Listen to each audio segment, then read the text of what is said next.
Bueno, muchas gracias por la presentación y muchas gracias también a la organización de VTM por invitarnos o por permitirnos estar aquí con vosotras.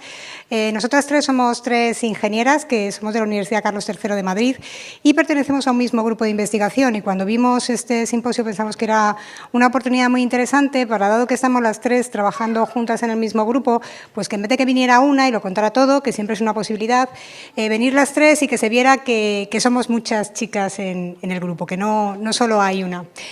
Voy a empezar hablando yo porque se puede observar que soy la mayor y soy la que llevo el grupo, además, soy la que tengo más años, y luego yo os voy a presentar las líneas generales en las que trabajamos en algún grupo, que es un grupo de sistemas interactivos, y luego Teresa hará una pequeña presentación de una parte en la que estamos trabajando mucho ahora, y Ana finalizará, lo dejaremos menos tiempo, espero que suficiente para que pueda presentar su trabajo en interfaces sensoriales. Bueno, para comenzar queríamos comenzar con una especie de descripción personal, y es que aunque las tres, tanto Teresa como yo somos ingenieras informáticas y Ana es ingeniera en Teleco, nosotras no nos consideramos desarrolladoras de software. Nos parece un término muy limitado y aunque suene muy pretencioso, preferimos decir que somos arquitectas de un mundo digital. Somos arquitectas y no desarrolladoras, porque entendemos que cuando nosotros hacemos un producto, que puede ser software, hardware, una mezcla de ambos, ese producto se utiliza en un contexto físico, social, cultural, y eso influye mucho en la forma que tiene el producto. Entonces, al final somos como arquitectos que estamos intentando, cuando hacemos un buen arquitecto, hace un edificio, intenta entender la zona en la que va a estar el edificio, intenta saber pues, físicamente qué hay alrededor, pero culturalmente, qué cosas históricas, qué eventos históricos han ocurrido alrededor, para intentar una perspectiva más humanística de lo que es el proceso de desarrollo, que es lo que nosotros intentamos defender desde nuestro grupo.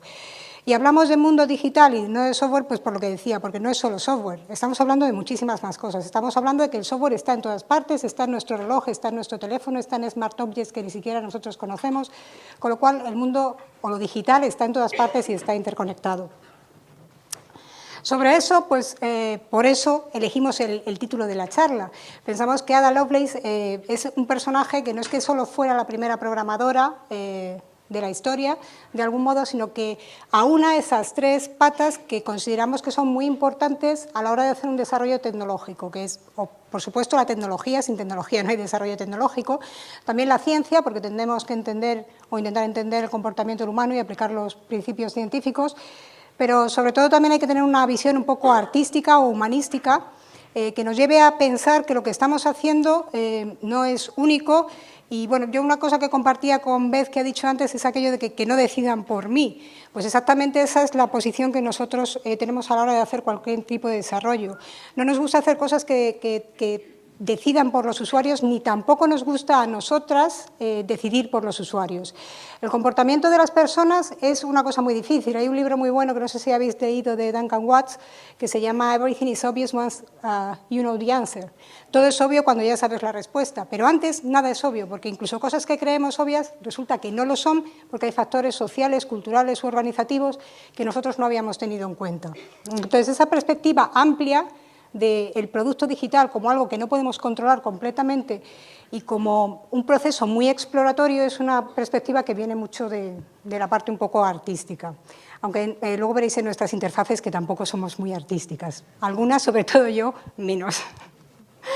Bueno, pues hecha esta pequeña introducción de por qué hemos utilizado este título, os voy a presentar un poquillo el grupo de sistemas interactivos, y para ello, pues hace poco estuve mirando fotos para intentar recordar cuándo empezó esto. Como yo dije, pues yo soy mayorcita, aunque sé que no lo parece. Entonces, bueno, todo empezó hace muchos años, cuando a mediados, finales de los 90, tres personas confluimos en la Carlos III para trabajar en nuestra tesis doctoral, que son las tres personas que estamos uniformadas igual. Yo había trabajado en una tesis un poquito aburrida, que era sobre metamodelado para sistemas hipermedia. En aquel entonces la web estaba naciendo y la web no era un término muy popular. Yo además me acuerdo que cuando hice mi tesis, yo trabajaba en hipermedia, ponía en el buscador hipermedia y me salían 5 artículos y yo era feliz. Me los podía leer los 5 en una tarde, ahora no lo puedo poner. me salen millones de artículos. Entonces yo trabajaba en eso que se llamaba hipermedia, que era un poco aburrido. Nadia Catenacci, que es la chica que está junto a mí, había hecho una tesis sobre libros electrónicos en Strathclyde y se estaba viniendo a la Universidad Carlos III de Madrid, y Nacho Aedo, que es el que está abajo mirándonos como si fuéramos diosas, había hecho un libro electrónico para niños con deficiencias auditivas, que era para integrarlo en el aula. Pensad que estamos hablando del año 94, ¿vale? O sea que algunos yo creo que estabais en el jardín de infancia. Bueno, pues nosotros tres estábamos en aquel momento, éramos jóvenes y estábamos en el sitio perfecto, porque la Universidad Carlos III tenía muy pocos años. Entonces aquello sí que estaba en el jardín de infancia y podías hacer un poco lo que quisieras. Y lo que quisiera fue unirnos para montar un grupo de investigación. Al grupo de investigación le llamamos DEI, y no tiene ningún significado oculto. A veces la gente ha venido pensando que era otra cosa, pero no lo era. Quizá, como digo antes, pues por esta foto, que como nos están mirando como si fuéramos diosas, pues somos de Dios, pero poca cosa más. DEI significaba Documentación Electrónica Interactiva, que en ese momento tenía sentido, luego no. Luego llegó un momento que dijimos, ¿cómo que documentación? Si hacemos mucho más que web, hacemos muchísimas otras cosas. Y fue cuando lo cambiamos a sistemas electrónicos interactivos. Pero decidimos montarnos en ese barco de montar un grupo de investigación. Y desde entonces, que era el año 1994-95, hasta ahora, pues bueno, hemos seguido adelante, no todos juntos porque nadie volvió a Italia, pero hemos seguido adelante. Tenemos dos principios básicos en el grupo para describir un poco qué es lo que hacemos. En primer lugar, para mí lo más importante no es la tecnología. Yo estudié informática, entré en la Facultad de Informática en el año 1986, cuando los ordenadores no estaban en todas las casas. Pero sí tenía un amigo que tenía un ordenador y cuando íbamos a su casa estaban siempre jugando juegos. Yo estaba alucinada porque los chicos se ponían allí y pasaban las horas y no se movían. Y yo decía, yo quiero saber qué más se puede hacer con esta máquina. Y para eso fui a estudiar. El problema es que 6 años en la Facultad de Informática no te dan para saber para qué sirve la informática. Te dan para saber unos conocimientos muy importantes técnicos, pero no exactamente eso.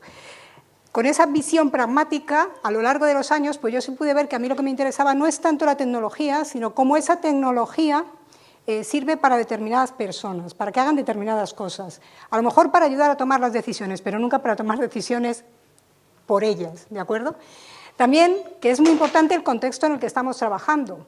Una parte es el contexto físico, no es lo mismo lo que yo hago con mi móvil, lo que yo hago con mi Smart Object, lo que hago con un wall o lo que hago en una mesa interactiva. En cada sitio puedo hacer cosas distintas, pero hay otros tipos de contextos. Está el contexto organizativo, hay cosas que de acuerdo con la empresa en la que estoy a lo mejor no se pueden hacer. O el contexto social y cultural, hay usos que en determinadas culturas funcionan y en determinadas culturas o en determinados grupos no funcionan. Entonces, el contexto es un término muy amplio que hay que tener en cuenta. Y finalmente, normalmente cuando alguien utiliza la tecnología, la utiliza para algo. Entonces, a nosotros siempre cuando hacemos un desarrollo lo que nos interesa es para qué va a utilizar la tecnología. No es que yo quiera hacer tecnología porque soy muy friki y me gusta estar haciendo cosas, es que yo quiero hacer algo que sea para alguien que lo use para algún objetivo y en algún contexto. Y en ese sentido, pues lo que intentamos es que la tecnología sea útil, que valga para algo. Por ejemplo, tenemos aquí abajo, creo que no funciona el puntero, abajo del todo tenemos una foto de lo que luego va a hablar Teresa, que es la visualización semántica. Nosotros trabajamos en visualización de datos, pero nos interesa mucho darles herramientas a las personas para que tomen ellos decisiones sobre los datos. Y nosotros lo que intentamos es organizarlos de alguna forma que les sea más fácil. Y esa forma fácil es darles una capa de significado. Un significado que depende del contexto en el que estás trabajando. La tecnología también tiene que ser utilizable. Lo que decía antes, yo lo que no puedo hacer son unas aplicaciones ultra complejas para hacer en un móvil. Porque el móvil tiene un tamaño así. Y hay personas más hábiles y menos. Y hacer actividades complejas en el móvil pues no está a la altura de todos. También es muy importante que sea agradable. Hay muchos estudios que demuestran que las cosas que se perciben como estéticamente agradables, subjetivamente se perciben también como más útiles. ¿De acuerdo? Esto se llama el diseño emocional y hay estudios longitudinales que demuestran que sí, que tú haces la misma aplicación más fea y la misma aplicación más bonita y la gente valora como más útil con las mismas funcionalidades las más bonitas. Pero lo que es más importante, y eso es probablemente porque estamos en España, es que tiene que ser asequible. Y aquí en asequible también, para que quede un poco más científico, lo ampliamos a, bueno, también cognitivamente asequible, es decir, yo puedo utilizarla con mis recursos, con lo que yo tengo, pero también económicamente asequible, porque a veces hacemos cosas que no sabemos que no van a tener el más mínimo impacto.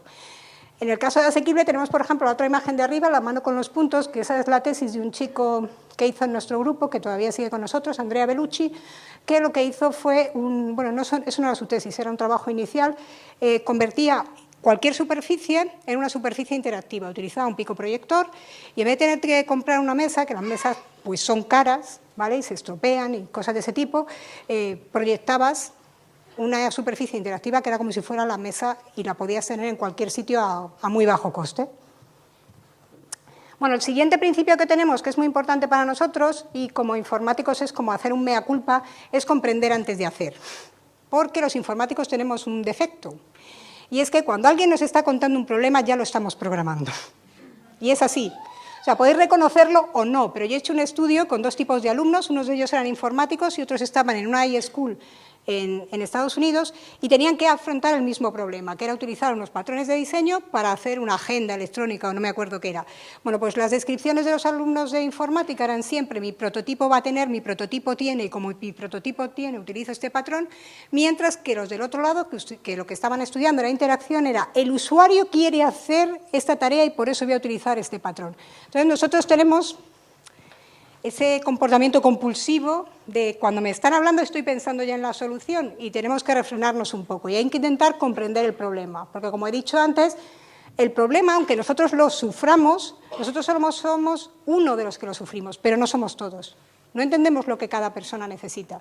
Entonces tenemos que hacer ese tipo de ejercicio de estudiar bien el problema antes de plantear una solución. Y para ello, pues lo que nosotros intentamos hacer es desarrollar no solo tecnología para los usuarios, sino sobre todo tecnología con los usuarios y destinatarios.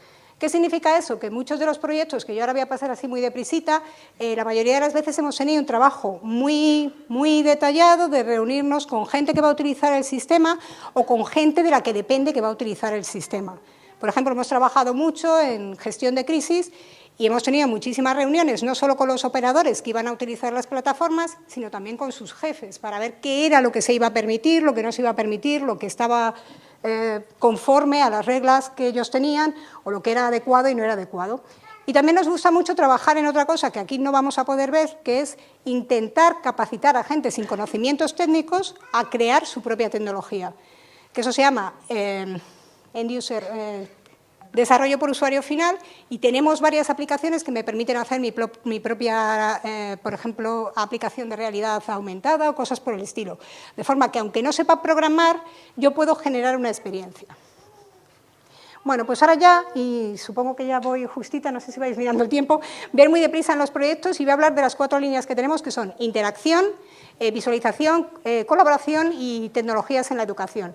Bueno, en interacción he seleccionado algunos de los últimos proyectos. Este es un ejemplo en el que utilizamos una pantalla transparente para dar un tipo de realidad aumentada en la que puedo utilizar objetos físicos reales y cuando los pongo detrás de la pantalla los aumento con algo. En nuestro caso estábamos trabajando en un proyecto de cultura digital y con lo que lo aumento es con historias que cuenta la gente sobre ese objeto. ¿Y cómo son las historias? Pues para que sean más amenas y además que faciliten la colaboración, son vídeos cortos, muy cortos, vídeos de 1 minuto en el que yo cuento algo sobre ese objeto. Esto lo tuvimos en la casa del lector, seleccionamos varios libros y la gente normalmente pues cogía el libro y contaba pues o bien por qué le había gustado ese libro o en muchos casos por qué le había gustado la película del libro porque el libro no lo había leído, porque teníamos Harry Potter y no me acuerdo cuál otro y la gente lo cogía y decía yo nunca he leído el libro, pero he leído la película, ahora lo veo aquí y oye, a lo mejor me leo el libro. Y bueno, esas historias se pueden comentar, se comparten y es una forma de coproducir conocimiento entre todos. Y llegamos a esto porque teníamos un proyecto sobre aumento en cultura e hicimos varios talleres con gente que trabajaba en temas de cultura. Y les pedíamos cómo querían ellos que fuera una experiencia aumentada. Y todos ellos contaron distintos tipos de experiencia, pero siempre había un leitmotiv que parecía que estaba detrás, que era compartir. Yo quiero que no me den más información sobre el objeto, porque para eso me voy a Google y lo miro. Yo quiero poder compartir las emociones que otras personas han tenido sobre este objeto, lo que saben o cualquier otro tipo de cosa. El siguiente, más rápido, es que trabajamos mucho en realidad virtual y realidad aumentada y cross-reality. Y lo que intentamos ver es cuál es la mejor forma de interactuar. Cuando yo me pongo las gafas, pierdo el sentido de mis manos, entonces ahí hacemos estudios que son más de tipo científico y de interacción para ver cuál es la mejor forma de representar mi interacción y cómo puedo interactuar para ser más eficiente. Y tenemos también trabajos, como he dicho antes, en Cross Reality, que es una cosa que significa que tengo realidad virtual, realidad real y tengo interacciones entre ambas. Aquí tenemos a Álvaro, que hizo una especie, bueno, Álvaro con Telmo y Andrea, hicieron una especie de simulación de Stranger Things, en el que Álvaro está con las gafas de realidad virtual y está en el otro mundo. Y está mandando mensajes a través de un panel que tiene una serie de LEDs a la gente que está en este mundo. Entonces, él interactúa con el mundo virtual y los LEDs reciben la información. Esto es un poco friki, no le vemos la aplicación, pero tiene aplicaciones en cultura. Lo que pasa es que pones Stranger Things y todo el mundo lo sabe, pones otra cosa y es más complicado. Y luego está aquí el proyecto que luego comentará Ana, porque Ana trabaja en otro tipo de aumentos, que utilizan otro tipo de sentidos, porque a veces pensamos que la realidad aumentada es la vista, pero es también el sonido. Entonces luego Ana va a hablar sobre este tipo de proyectos en los que ella está trabajando. Otro aspecto que nos interesa mucho es la visualización de datos. Empezamos con ingeniería del software, este no lo voy a contar porque es bastante aburrido, pero como yo había trabajado en eso, pues ya sabemos que al final la cabra siempre tira al monte. Y lo que sí hemos trabajado bastante es en visualización en Big Data. El primer proyecto que tuvimos era con Indra, sobre visualización en la Smart Grid eléctrica, y era un proyecto muy bonito porque teníamos que imaginar cómo visualizar datos que nadie tenía y que nadie sabía que iba a tener. Entonces ahí sí que no puedes ir a alguien y preguntarle, ¿y tú cómo los quieres ver? Pero si no los he visto en mi vida, ¿vale? Entonces teníamos que imaginarnos cuál era el problema y a partir de ahí imaginarnos cuál era la solución. Era futurismo total. Pero bueno, aplicando distintos tipos de técnicas, al final pues sí que pudimos hacer una visualización y sobre todo acabar decidiendo que necesitábamos un monitor curvo para poder ver distintos tipos de información sin que hubiera cortes y que todo estuviera sincronizado. Creo que muevo el micrófono y no se me oye. Otro aspecto que trabajamos mucho es en el de visualización para distintos dominios, sobre todo en crisis y en política. Este caso es para fomentar la participación ciudadana en crisis. Y hablará un poco más Teresa porque es donde utilizamos sobre todo la visualización semántica, la idea de que cuando hay una crisis, por ejemplo, yo podría, si fuera desde cualquier cuerpo de seguridad del Estado, puedo mirar las redes sociales, pero en estudios realizados, entre ellos los nuestros, cualquier persona te va a decir que hay miles de tweets y de informaciones en Facebook y que no te da tiempo a mirarlo. Y es muy difícil separar el grano de la paja. Bueno, pues luego Teresa va a hablar de visualización semántica, que es una forma de separar el grano de la paja, pero dejar que el que tome las decisiones sea el humano. Que yo no quiero que Beth se enfade conmigo. Bueno, en colaboración hemos trabajado también bastante porque desde el año 2000 yo colaboro con la Dirección General de Protección Civil y Emergencias y hemos hecho distintos sistemas pues, para mejorar la coordinación y cosas por el estilo. Hemos trabajado mucho también con mesas interactivas porque está demostrado que mejoran la cooperación, básicamente porque todo el mundo se pone alrededor del mismo espacio y puedes utilizar también la comunicación verbal y la no verbal. Y es una muy buena forma de colaborar. Lo hemos hecho con niños para diseñar juegos y lo hemos hecho también para diseño de software, en este caso en multiplataforma, utilizando distintos tipos de plataformas. Y lo que estamos trabajando ahora sobre todo es, de nuevo, en participación ciudadana, intentar hacer una especie de citizen science, pero en vez de aplicado a la science, aplicado a procesos de early warning, que es una cosa que se hace en emergencias para saber si una potencial alerta se convierte en alerta analizando cómo está el terreno. Y ya para terminar, pues como estamos en la universidad siempre nos ha interesado mucho si podíamos utilizar lo que hacíamos en nuestro entorno. Y aquí tenemos a Telmo Zarraón Andía, que también está en nuestro grupo, porque también hay chicos, que dio durante 2 meses clases con un prototipo que desarrolló para las Google Glass, en la que para evitar que los alumnos preguntaran, que no preguntan, pues lo que hacía es que él ponía unos cortes en su charla donde había que darle feedback. Y el feedback se daba con el móvil, que era básicamente, ¿entiendes? ¿No has entendido? Con esa ventanita que vemos ahí. Sí, no, sí. Y él lo que veía era lo que se ve en la otra imagen, que está viendo a los alumnos y un cuadradito ahí con un quesito. Eso es lo que él estaba viendo en la clase realmente. Él estaba viendo a sus alumnos y de vez en cuando le salía el quesito. Si lo veía todo verde, significa esto va bien, si lo veía rojo, esto va mal. Y es una forma de que te den feedback anónimo, que es muy bueno en los primeros cursos donde nadie se atreve a hablar. Hemos trabajado también en temas de realidad aumentada y en este caso en intentar capacitar a los profesores para que ellos creen sus propias experiencias de realidad aumentada. No que yo haga algo y se lo lleve, sino que con una tecnología muy sencilla basada en realidad aumentada por reconocimiento de imágenes y utilizando el Dropbox, ellos pueden aumentar cualquier cosa, un libro o un espacio, y lo aumentan personalmente para sus alumnos. Y esto lo hemos probado también en colegios. Aquí veréis que no somos artistas, esto es un juego que es para mejorar el conocimiento sobre riesgos en niños, que aunque sea tan cutre, ¿no?, y tan básico, pues sí que funcionaba bien, porque al final tiene principios de motivación aunque el diseño estético pues sea informático. Y también hemos trabajado mucho en temas de simulación utilizando realidad virtual. La ventaja que te da de no tener es menos costoso y más seguro. Bueno, con esto voy a dejar a Teresa que os explique semántica y datos. Muchas gracias, Paloma. Hola a todos, mi nombre es Teresa Onorati, os voy a hablar de la semántica y los datos. Yo soy italiana, me mudé hace 10 años aquí en Madrid para estudiar un máster en investigación. Durante ese año me enamoré de la investigación y decidí quedarme. Después de un doctorado, ahora soy profesora investigadora en la Carlos III.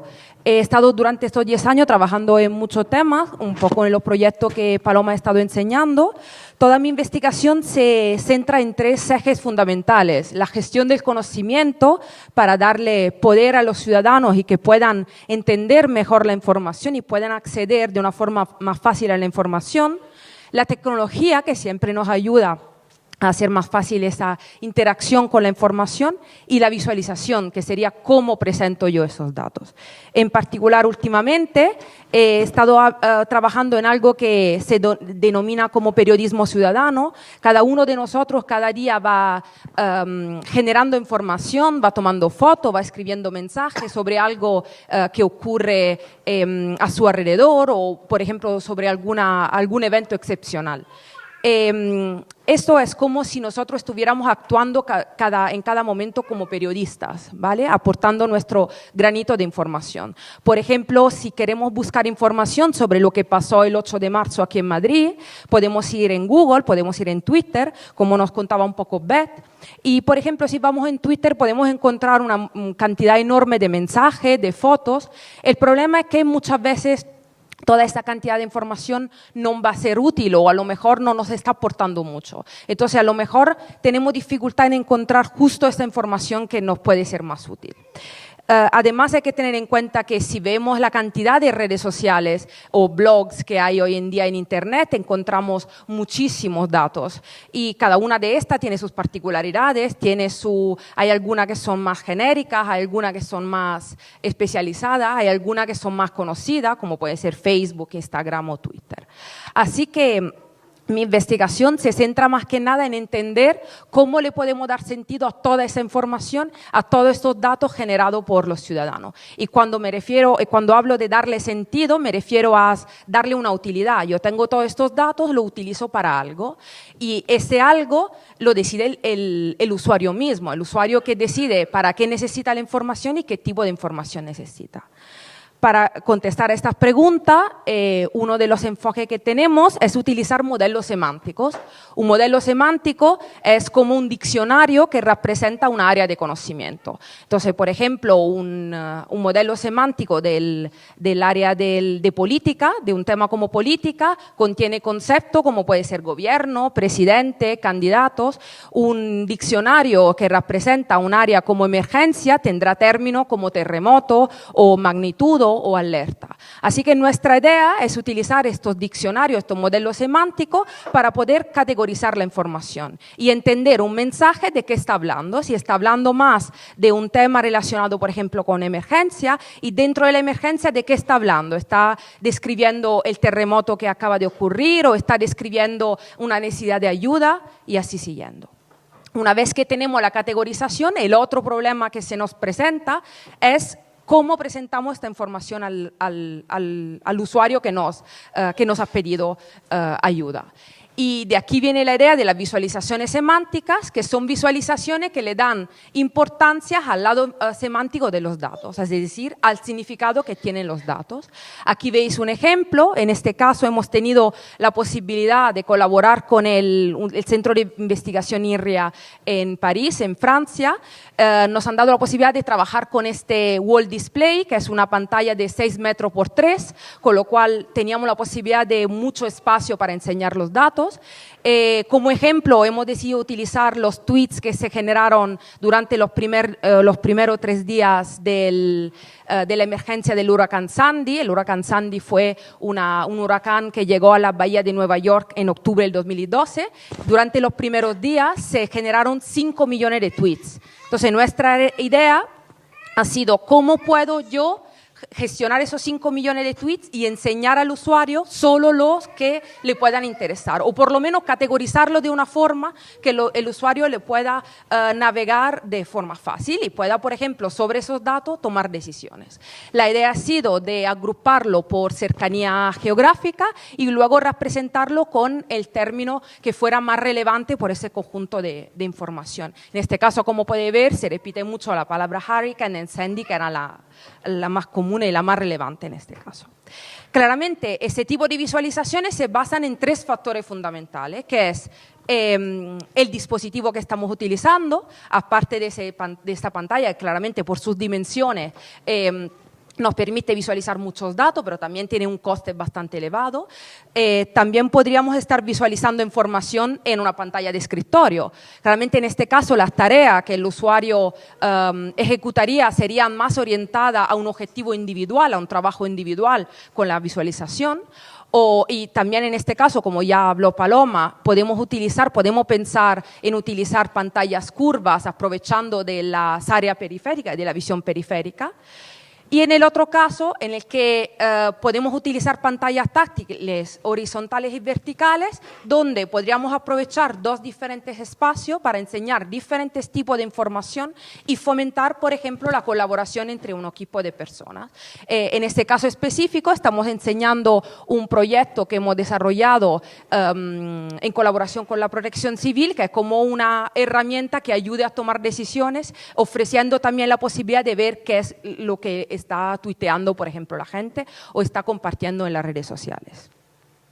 El segundo factor es que claramente podemos jugar con diferentes técnicas de visualización, con diferentes formas de enseñar la información. Entonces, por ejemplo, volviendo al ejemplo de la pantalla grande, del Wall Display, en este caso también dábamos la posibilidad al usuario, gracias a las dimensiones, a las grandes dimensiones, de hacer un zoom y llegar hasta ver el tweet individual. Porque claro, pensamos que si la persona estaba interesada en ver el tema, un tema en específico, podía estar interesada en ver exactamente un tweet de que hablaba. De esa forma, por ejemplo, hubiera sido fácil identificar eventuales peticiones de ayuda. Las redes sociales en emergencias es un tema que es muy común y se está hablando mucho de ello, porque las redes sociales pueden ser un instrumento para enviar información, pero también para recibir información del ciudadano. Solo para tenerlo en cuenta, la primera noticia que se hubo de los ataques de noviembre de 2015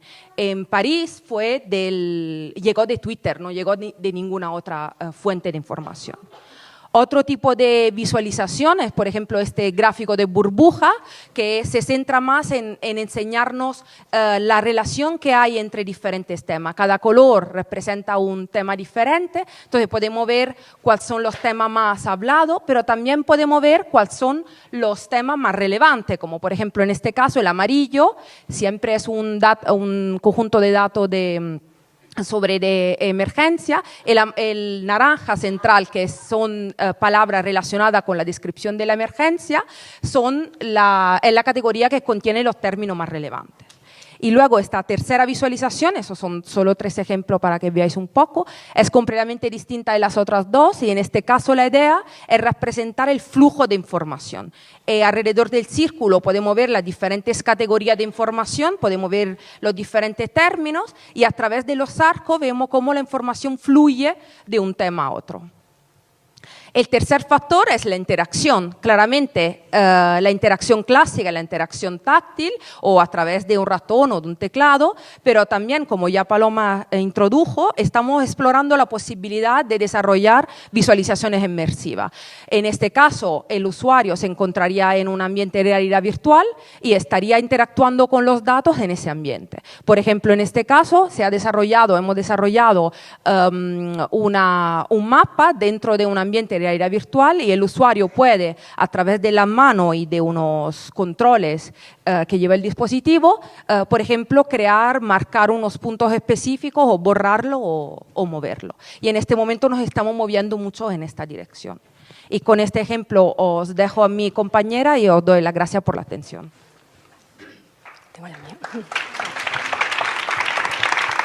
Hola. Bueno, un placer estar aquí. Yo quiero hablaros del trabajo que estamos haciendo y que une a gente de ciencias de la computación, psicólogos y filósofos. Nuestro trabajo está orientado a informar el diseño de tecnología basada en sonido que pueda cambiar la percepción que todos tenemos de nuestro cuerpo. El objetivo es hacer que la gente se sienta mejor con sus cuerpos e intentar motivarlos para hacer actividad física. Os dejo ahí un dato, que es que en Europa los estilos de vida inactivos y sedentarios afectan al 50% de la población y causan 10% de muertes al año.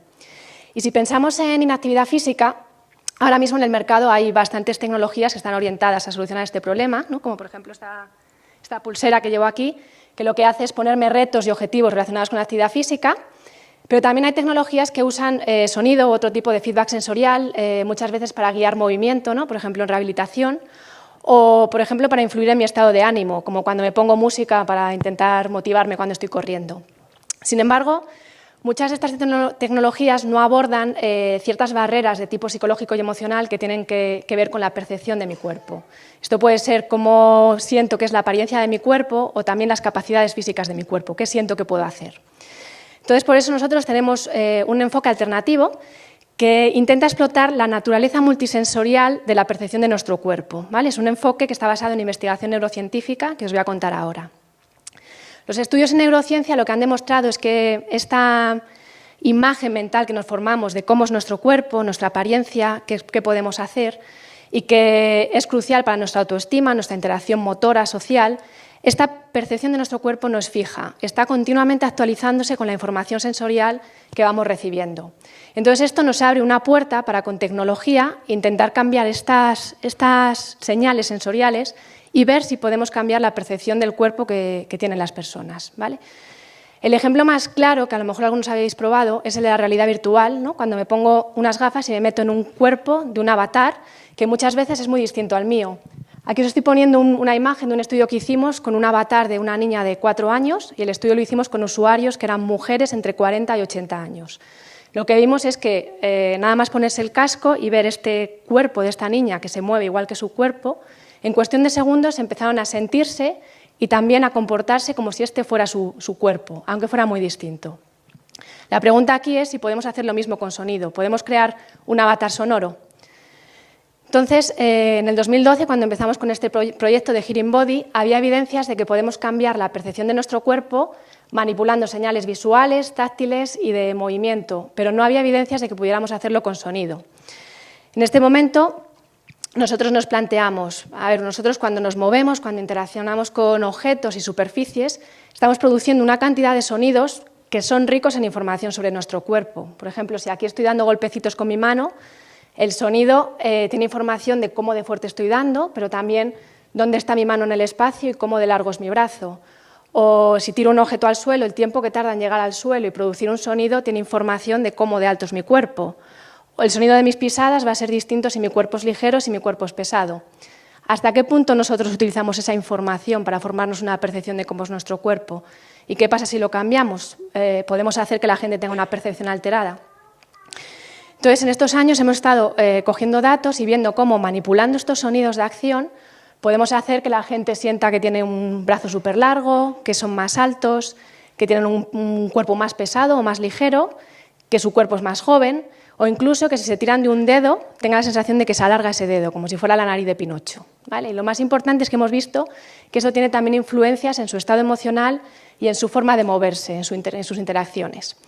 Entonces, os voy a contar, con el tiempo que tengo, os voy a contar un ejemplo que está basado en el sonido de las pisadas, para que veáis un poco los estudios, la tecnología que estamos desarrollando y también un poco las aplicaciones.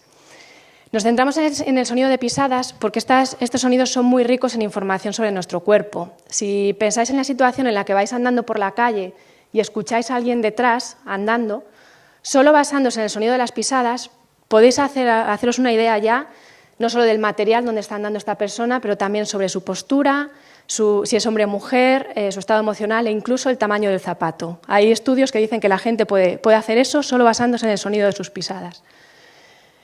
Estos juicios, algunos de ellos están basados en que sabemos que los cuerpos que son más pesados producen sonidos con una frecuencia, un tono, un timbre más bajo que los cuerpos que son más ligeros.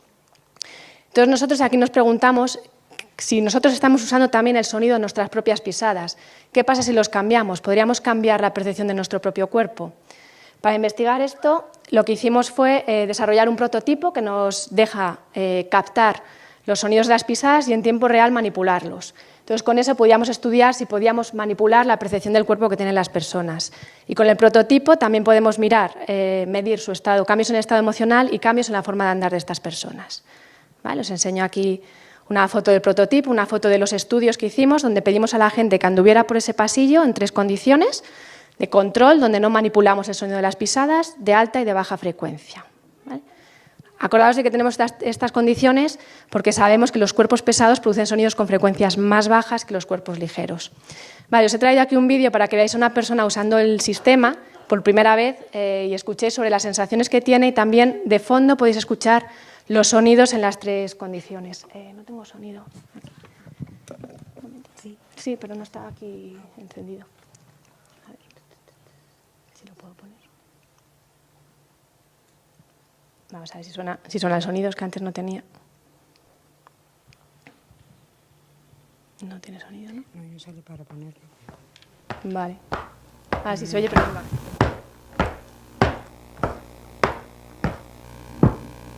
Vale, eso es en baja frecuencia.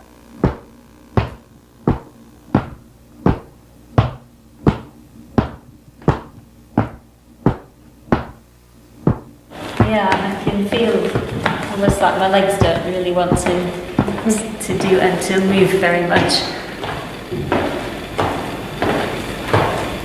Yeah, that's very strange. I feel like my legs are almost becoming a bit tired. ¿Y eso en alta frecuencia?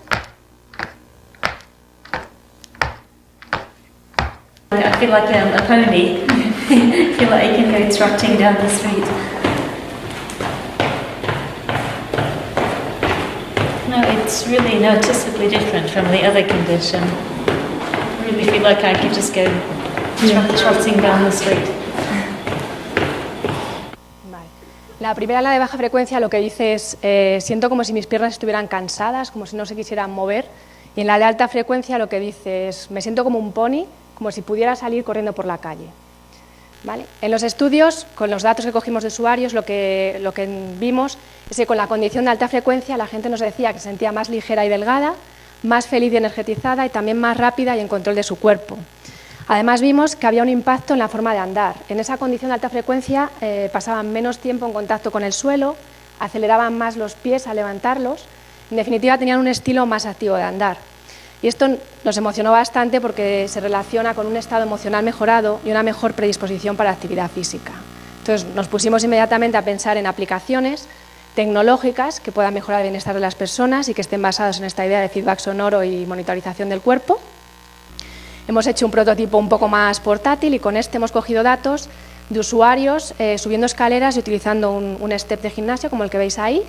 Hemos replicado los resultados y además hemos visto que la gente se siente menos cansada y les resulta más fácil hacer estas tareas de subir escaleras.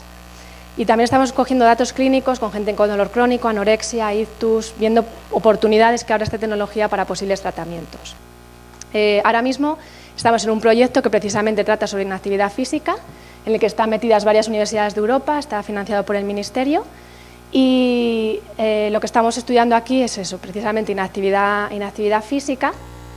Y estamos llevando esta tecnología wearable un paso más allá, haciéndola más portátil, que se pueda usar en condiciones de la vida real, que sea sobre todo adaptable a las necesidades del usuario. ¿Vale? Y lo dejo aquí.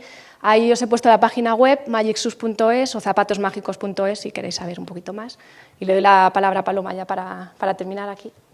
Bueno, habíamos elegido una frase para terminar la charla.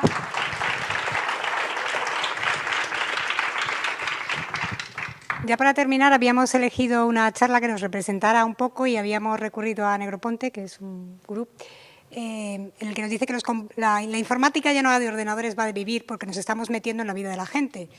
Y lo que hemos visto y lo que nos interesa, y una parte que también estamos haciendo en la formación que nosotras hacemos en la propia escuela y a través de cursos que tenemos en edX, es intentar fomentar esa idea entre los informáticos de que hacen falta equipos multidisciplinares, que necesitamos otras disciplinas, necesitamos las humanidades, necesitamos la filosofía, necesitamos a los expertos, que tenemos que tener una mente muy abierta para saber que cualquier cosa que hagamos es exploratoria, puede que funcione, puede que no.